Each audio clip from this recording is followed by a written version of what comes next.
అనంతపురం జిల్లాలో సీఎం పర్యటన, మైనారిటీల సంక్షేమమే లక్ష్యమన్న కిరణ్.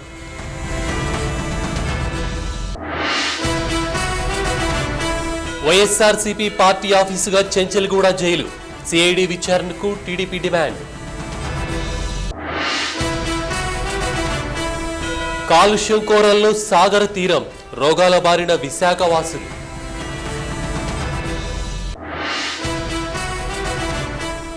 తప్పుల తడకగా టీటీడీ పంచాంగం, నిర్లక్ష్యంపై భక్తుల ఆందోళన.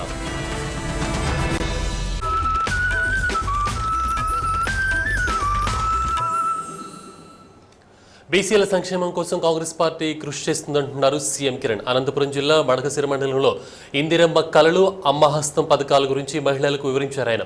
చంద్రబాబు 10 సంవత్సరాల్లో బీసీలకు కేటాయించిన నిధుల కంటే కాంగ్రెస్ ప్రభుత్వం 1 సంవత్సరంలో ఈ వర్గానికి కేటాయించిన నిధులు ఎక్కువన్నారు. ఎస్సీ, ఎస్టీ, మైనారిటీల అభివృద్ధి కాంగ్రెస్ పార్టీ ధ్యేయమన్నారు కిరణ్. బీసీలకు కూడా కాంగ్రెస్ ఏం తక్కువ చేయలేదు సుమా. ఒక్కసారి మన నడకమిత్రు వాకింగ్ ఫ్రెండ్ ఎవరు చంద్రబాబు నాయుడు చెప్తాడు, బీసీలకు నేనే ఉద్ధరించాను, నాకంటే ఎక్కువ ఎవరు ఖర్చు పెట్టలేదు, నేనే బీసీలంతా ఉద్ధరిస్తున్నానంటాడు. ఎంత ఖర్చు పెట్టాడు బీసీ ఛాంపియను? ఆయన ఉన్న 10 సంవత్సరాల్లో 1,580 కోట్లు ఖర్చు పెట్టాడు. బాగా వినాలి మేధావులు, బీసీ సంఘ నాయకులు. 1,580 కోట్ల రూపాయలు దగ్గర 10 సంవత్సరాలు ముఖ్యమంత్రిగా ఉన్నప్పుడు ఆయన ఖర్చు పెట్టాడు. మన బడ్జెట్ ఎంత ఈ సంవత్సరం బీసీలకు? 4,027 కోట్ల రూపాయలు కాంగ్రెస్ పార్టీ ఈ సంవత్సరం, 1 సంవత్సరం బడ్జెట్. అంటే ఆయన 10 సంవత్సరాలు ఖర్చు పెట్టిన దానికంటే రెట్టింపు కంటే ఎక్కువ మనం 1 సంవత్సరంలో ఖర్చు పెడుతున్నాం. బీసీలకు మనం పనిచేస్తున్నామా లేక చంద్రబాబు నాయుడు పనిచేస్తున్నాడా ఒక్కసారి అర్థం చేసుకోండి అని సభాముఖంగా తెలియజేస్తున్నాను.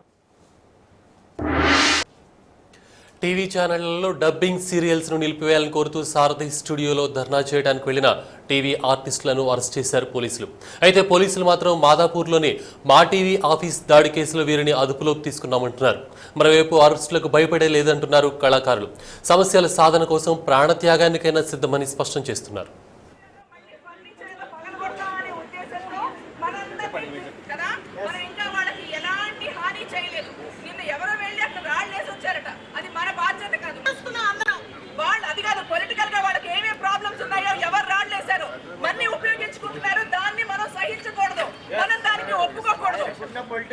Good morning sir.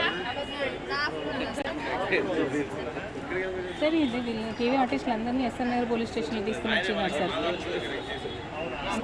మేబీ వీళ్ళంతా 25 మెంబర్స్ ఉన్నారు దాదాపు. వెళ్ళి నిల్చుంటే మాత్రం మేము ఏం అరవకుండా ఏం చెప్పకుండా ఎవరిని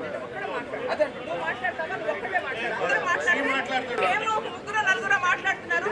మనం సపోర్ట్ చేయాలి. ఇక్కడున్న మన లీడర్ ఏం చెప్తే మనం దానికి తగ్గట్టువన్నీ మనం దయచేసి చెయ్యొద్దు. Please, it's a request.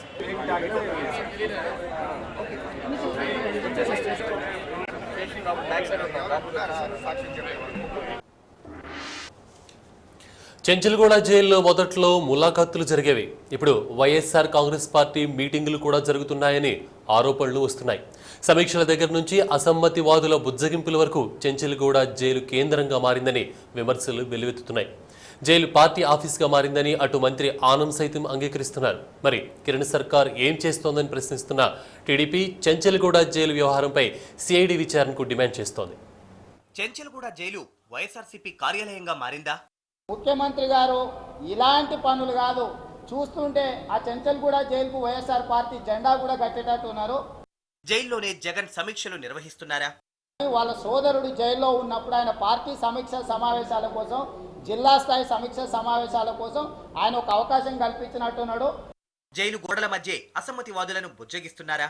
జైల్లో ఇంత జరుగుతున్నా సర్కార్ పట్టించుకోవడం లేదా?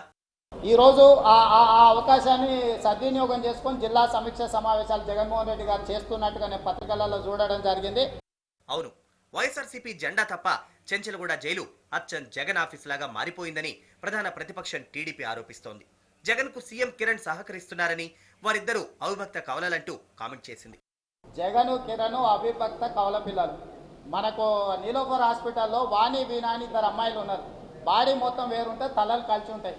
దాన్ని అవిభక్త కవల పిల్లలు అంటారు. ఈ రోజు ఈ రాష్ట్రంలో జగన్ కిరణ్ కూడా అవిభక్త కవల పిల్లలు లాంటి వాళ్ళు, అన్నదమ్ములు.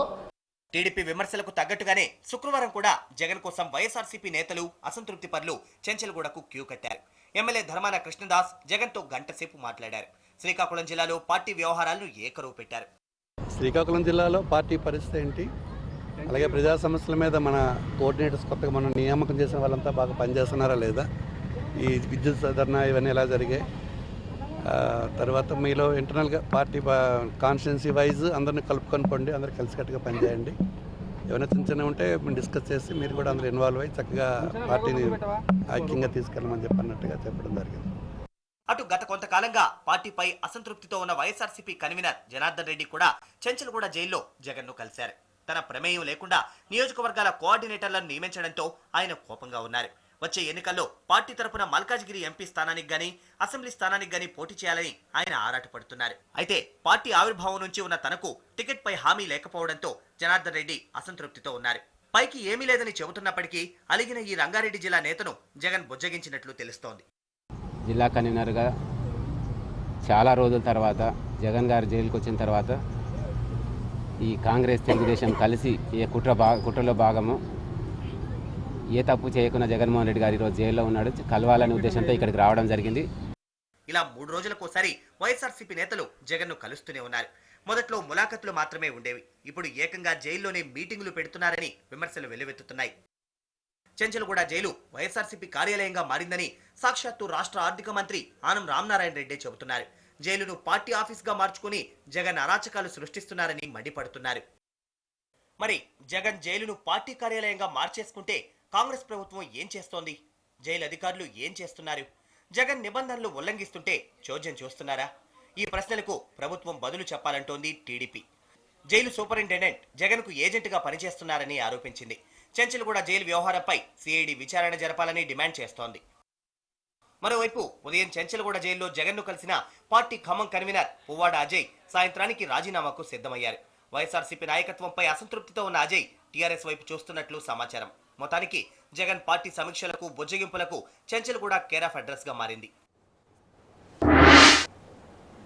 విశాఖపట్నం పేరు చెప్పగానే అందరికీ ఓ సుందర స్వప్నం కళ్ల ముందు కదలాడుతుంది. ఇప్పుడు ఆ సుందర స్వప్నం చెదిరిపోతోంది. కాలుష్య కోరల్లో విశాఖ వెలువెలలాడుతోంది. ఎప్పుడు ఏ ఉపద్రవం ముంచుకొస్తుందో అని విశాఖవాసులు భయపడిపోతున్నారు. పారిశ్రామిక వ్యర్థాలతో సుందర విశాఖ చిందరవందరగా మారిపోయింది.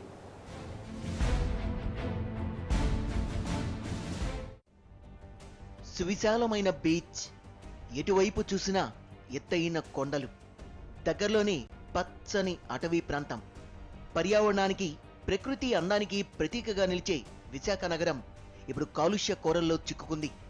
ఎప్పుడు ఎలాంటి ప్రమాదం సంభవిస్తుందో తెలియని పరిస్థితి విశాఖవాసుల్ని ఆందోళనకు గురిచేస్తోంది. పెరుగుట విరుగుట కొరకే అనే సామెతను గుర్తు చేస్తోంది.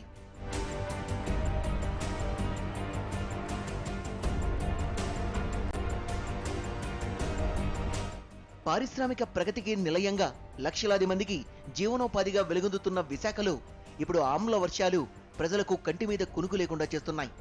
విశాఖ పరిసరాల్లో వెలిసిన పారిశ్రామిక వాడ విశాఖ ప్రజలపై పగబట్టింది. పరిశ్రమల నుంచి వెలువడుతున్న విషవాయువులు జనజీవనం మనుగడని ప్రశ్నార్థకం చేస్తున్నాయి. చివరికి ఆసియాలోని కాలుష్యం అధికంగా ఉన్న నగరాల్లో విశాఖపట్నం 2వ స్థానంలో నిలిచింది. ఈ వార్తే విశాఖవాసుల్ని కలవరపెడుతోంది. విశాఖ సమీపంలోని భీమిలి వద్ద చిప్పాడ గ్రామంలో 4 రోజులుగా ఆమ్ల వర్షం కురుస్తోంది. సూర్యాస్తమయం, సూర్యోదయం టైంలో పసుపు రంగులో పడుతున్న జల్లులు స్థానికుల్లో గుబులు రేపుతున్నాయి. ఆమ్ల జల్లులు కురిసిన చెట్లపై ఆకులు మాడిపోతున్నాయి. ఈ జల్లులు పడ్డ జనం అవస్థలు అన్నీ ఇన్ని కావు. పసుపు రంగు జల్లు పడ్డ చోట మంట పుడుతూ అనారోగ్యానికి గురి చేస్తున్నాయి. దీనికి కారణం పరిశ్రమల నుంచి వెలువడే విషవాయువులే అంటున్నారు స్థానికులు. కంపెనీల కాలుష్యం తమ చావుకొచ్చిందని ఆగ్రహం వ్యక్తం చేస్తున్నారు. మనుషులే కాదు, ఈ ఆమ్ల వర్షాల ప్రభావం మూగజీవాలపై కూడా పడుతోందని ఆందోళన వ్యక్తం చేస్తున్నారు గ్రామస్తులు. కెమికల్లా వర్షం పడి కెమికల్లా పడుతుంది, చుక్కచుక్కలు పడి దీని ద్వారా ఆవులకి, మేకలకి, కోళ్ళకి అనేక రకమైన జబ్బులు వచ్చి ఇలా నాశనం అయిపోతుంది. అంతకొట్టి మనుషులకు కూడా అనేక రకమైన జబ్బులు వచ్చి రోగాల పాలు అవుతుండ్రు. డైలీ 6 గంటల నుంచి 7 గంటల వరకు ఇలాగా చుక్కలుగా పడి మనుషులు కూడా కురుపులాగా చేరి జబ్బుల పాలు అవుతుంటారండి. ఆమ్ల వర్షం వల్ల జనాభా చాలా ఇబ్బంది పడుతున్నారు. ఈ ఆమ్ల వర్షం రావడానికి కారణం ఇక్కడ పొల్యూషన్ అని మెయిన్. ఈ పొల్యూషన్ ఏంటంటే ఇక్కడ ఫార్మా కంపెనీస్ ఉన్నాయండి. ఈ ఫార్మా కంపెనీస్ వల్ల ఎప్పుడైతే ఇబ్బందులు పడడం జనాభా చాలా ఇబ్బంది పడి ఊరికి కానీ ఇక్కడ చుట్టుపక్కల గ్రామాలకు కానీ అందరికీ చాలా ఇబ్బందిగా ఉంటుంది. చిప్పాడలో కురుస్తున్న ఆమ్ల వర్షాలపై పర్యావరణవేత్తలు, ప్రజా సంఘాలు ఆందోళన వ్యక్తం చేస్తున్నారు. ఈ ఆమ్ల వర్షాలు పడడానికి కారణం పెద్ద ఎత్తున పరిశ్రమలు చూస్తున్న వ్యర్థాలు గాలిలో కలిసి ఆ గాలిలో అలా ఉండిపోయి ఆమ్ల వర్షాలకు కారణం అవుతున్నాయి. ప్రధానంగా అన్ని పరిశ్రమలను చూస్తున్న వాయువులను కూడా పూర్తి స్థాయి శుద్ధి చేయాల్సి ఉంది. పూర్తి స్థాయిలో రసాయన వాయువులు విడుదల కాకుండా ఆపాల్సిన అవసరం ఉంది. అలా ఆపకపోతే ఈ ఆమ్ల వర్షాలు నిరంతరంగా పడి విశాఖ సమూలంగా నాశనం అయ్యే ప్రమాదం ఉంది. కాబట్టి ఆ ఆమ్ల వర్షాలు పడకుండా ఆ రసాయన వాయువులు అట్మాస్ఫియర్లోకి రాకుండా ఆపాలని ఒకే చోట ఇన్ని కంపెనీస్ పెట్టడం, అంటే రవాణాకి తేలిగ్గా ఉందని జనావాసాల చుట్టుపక్కల ఒకే చోట ఇన్ని కంపెనీలు పెట్టడం, అవి కొన్ని వేల క్యూబిక్ మీటర్ల వ్యర్థాలను గాలిలోకి వదలటము, చివరికి అవి యాసిడ్ రైన్లుగా పట్టము, వాటి యొక్క పర్యవసానాల్ని సామాన్య ప్రజలు అనుభవించటము, ఇవన్నీ కూడా ఇంకా రాబోయే కాలంలో మనం ఎదుర్కోబోతున్నాం. దీన్ని మనం అందరం ఖండించాల్సిన అవసరం ఉంది. చిప్పాడ సమీపంలో ఉన్నది ఒకే ఒక ఫార్మా కంపెనీ. కానీ విశాఖ చుట్టూ దాదాపు 95 వరకు ఫార్మా కంపెనీలున్నాయి. పరవాడ సమీపంలో అయితే ఏకంగా ఫార్మా సిటీ పేరుతో 74 కంపెనీలు పనిచేస్తున్నాయి. ప్రజల ప్రాణాలతో చెలగాటమాడుతూ ప్రకృతిని నాశనం చేస్తున్న ఫార్మా కంపెనీలపై కఠిన చర్యలు తీసుకోవాలని కోరుతున్నారు విశాఖవాసులు.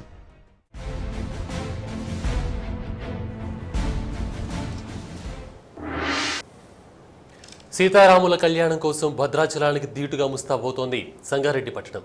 9 రోజుల ముందు నుంచి సంగారెడ్డిలో సందడి మొదలైంది. పట్టణమంతా హోర్డింగ్స్తో నిండిపోయింది.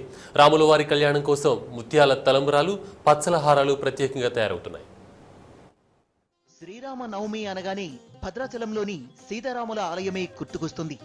ఈసారి భద్రాచలంలో మాదిరిగానే మెదక్ జిల్లా సంగారెడ్డి రామాలయంలో కూడా శ్రీరామనవమి ఉత్సవాన్ని వైభవంగా జరపడానికి సన్నాహాలు జరుగుతున్నాయి. ఉగాది నుంచే ఆలయంలో నవరాత్రుల సందడి మొదలైంది. సంగారెడ్డి పట్టణమంతా విద్యుత్ దీపాలతో వెలిగిపోతోంది. రామాయణ, భాగవత ఘట్టాల్లోని సన్నివేశాల్ని వివరించే హోల్డింగ్స్ ప్రత్యేక ఆకర్షణగా నిలిచాయి.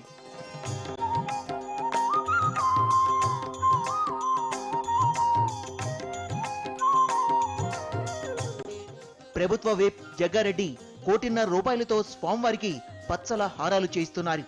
రాముని నమ్ముకుంటే అన్ని శుభాలే జరుగుతున్నాయని, అందుకే భారీ కానుకలు సమర్పిస్తున్నట్టు చెప్పారు జగ్గారెడ్డి. ఈ యొక్క సీతారామ కళ్యాణానికి దాదాపు 1,50,00,000 రూపాయలతో ఈసారి ప్రత్యేకమైన నగలు చేయించి సీతారాములకు అలంకరించే కార్యక్రమాన్ని కూడా పెట్టుకోవడం జరిగింది. ఎవరైతే విశ్వాసంతో ఇక్కడ సేవ చేసుకుంటారో ఆ విశ్వాసం తగ్గట్టుగా వాళ్ళకు ఫలితం దక్కుతుందనే నమ్మకం మా యొక్క ముఖ్యంగా ఈ ప్రాంతంలో నివసించే వాళ్లకు. ఈ యొక్క కళ్యాణానికి సంబంధించిన నవరాత్రులు, సీతారామ కళ్యాణం వైభవంగా జరుపుకోవడానికి ఏర్పాట్లు చేసుకోవడం జరుగుతుంది. భద్రాచలం వెళ్లలేని భక్తుల లోటును తీర్చాలనేదే తమ ప్రయత్నం అంటున్నారు నిర్వాహకులు. రామయ్య కళ్యాణం కోసం ముత్యాల తలంబ్రాలు ప్రత్యేకంగా తయారు చేస్తున్నట్టు చెప్పారు. ఇక్కడ ఒక ముత్యాలతో తలంబ్రాలతో ఒక 200 కేజీల ముత్యాలతో భద్రాచలంలో ఉన్న రాముడు, సంగారెడ్డిలో వెలిసిన రాముడు ఈక్వల్, అంటే స్వయంగా వెలిసిన రాముడే. ఈ స్వామి యొక్క ముఖ ఛాయస్సు, భద్రాచలంలో ఉన్న స్వామివారి ముఖ ఛాయస్సు అక్కడిక్కడ ఒకే విధంగా ఉంటారని చెప్పి పురాతనంగా చెప్పడం జరుగుతుంది. భద్రాచలం పోని వాళ్ళు ఎవరైనా ఉంటే సంగారెడ్డికి వచ్చి ఈ ఆలయం సందర్శించినట్టయితే ఈక్వల్ భద్రాచలంలో దర్శించుకున్నట్టు ఉంటుంది. నవమి నాటికి చలువు పందిళ్లు, ఊరంతా విద్యుత్ దీపాల అలంకరణతో సంగారెడ్డి పట్టణం మరో భద్రాద్రిగా ముస్తాబవుతోంది. మెదక్తో పాటు చుట్టుపక్కల జిల్లాల నుంచి భక్తులు ఇక్కడికి చేరుకునే అవకాశం ఉంది.